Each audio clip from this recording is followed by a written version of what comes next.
Hi అండి అందరికీ. అందరు ఎలా ఉన్నారు? నేను మీ సునీత కృష్ణ. ఎస్కే క్లౌడ్ కిచెన్‌కి స్వాగతం అండి. ఈరోజు మనం ఆలు ఫ్రై చేసుకుందాం వెరైటీగా. అది మొన్న ఆర్డర్ చేశాను కదండీ! ఆ రెసిపీ చేసిన ఆలు రెసిపీ అందరికీ బాగా నచ్చింది. వాళ్ళందరూ ఎలా చేసారో ఒకసారి వీడియో చేయమన్నారు. దాని గురించి వీడియో చేస్తున్నాను. ఎంతో సింపుల్ అండి.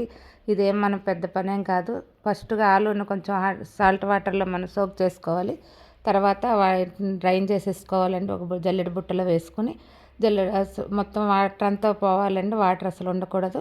అలా చేసుకున్న తర్వాత మనం పక్కన పెట్టుకుని ఇప్పుడు ఆయిల్ హీట్ చేసుకోవాలి. కొంచెం ఎక్కువనే పడుతుందండి. తర్వాత మనం ఎక్సెస్ ఆయిల్ తీసేసుకోవచ్చు. దీన్ని 2 పోర్షన్స్‌గా వేసుకోవాలి. మనం చేసుకునే దాన్ని బట్టి కొంచెం కొంచెం వేపుకోవాలండి. డీప్ ఫ్రై అయితే ఇంకా ఎక్కువ పడుతుంది కాబట్టి ఇలా చేసుకోవచ్చు. ఇలా మొత్తం సగం ఆలు వేసానండి నేను. ఇంకో ట్రిప్‌కి ఉంచాను.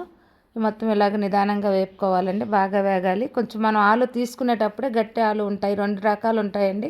కొంచెం యెల్లో కలర్ అయితే మెత్తగా అయిపోతాయి. ఇలా క్రిస్పీగా రావు. ఇవి అయితే మనకి ఫ్రెంచ్ ఫ్రైస్ టైప్లో ఉంటాయండి. పిల్లలు కూడా చాలా ఇష్టంగా తింటారు. మొత్తం నేను రెండో ట్రిప్ కూడా వేపేసాను. 2 ట్రిప్ వేపేసినాక మిగిలిన ఆయిల్ తీసేసానండి. ఇప్పుడు కొంచెం ఆయిల్ వేసుకుని అందులో కొంచెం కరివేపాకు వేసుకుందాం. కొంచెం పసుపు అండి. వాటికి సరిపడా సాల్ట్ వేసుకుందామండి. ఇప్పుడు సాల్ట్ కూడా వేస్తున్నానండి. పసుపు కరివేపాకు వేగినాక కొంచెం సాల్ట్ వేసుకుందాము. సాల్ట్ కూడా వేసినాక ఒక్కసారి కలుపుకున్న తర్వాత మనం ఇందాక ఫ్రై చేసి పెట్టుకున్న ఆలు ముక్కలన్నీ కూడా వేసేసుకుందాము. చూసారు కదండి, ఈ ఆలు ముక్కలు వేసేసి ఒక 5 నిమిషాలు మొత్తం ఉప్పు పసుపు కరివేపాకు మొత్తం ఆలుకి పట్టేటట్టు మొత్తం ఒకసారి కలుపుకుందాము. మనం దీని మీద ఒక్కసారి మూత పెట్టుకుందామండి. ఒక 5 నిమిషాలు మూత పెట్టుకుంటే మనం వేసిన ఇంగ్రీడియంట్స్ అన్నీ దానికి బాగా మంచిగా అంటుకుంటాయి. దీనికి చిన్న మసాలా అండి ఏమీ లేదు. మనం ఇంట్లో చేసుకునే కారమే, మసాలా కారం ఉంటుంది కదా మనం డైలీ వాడుకునేది.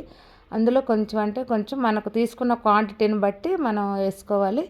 దానికి కొంచెం పుట్నాలండి, కొంచెమే, ఎక్కువేం పట్టవు. మరి ఎక్కువ వేసినా కూడా పిండిలాగా అయిపోతుంది. దీన్ని మిక్సీలో వేస్తే మరీ పౌడర్ లాగా అయిపోతుందని నేను ఈ బ్లెండర్లో వేసాను.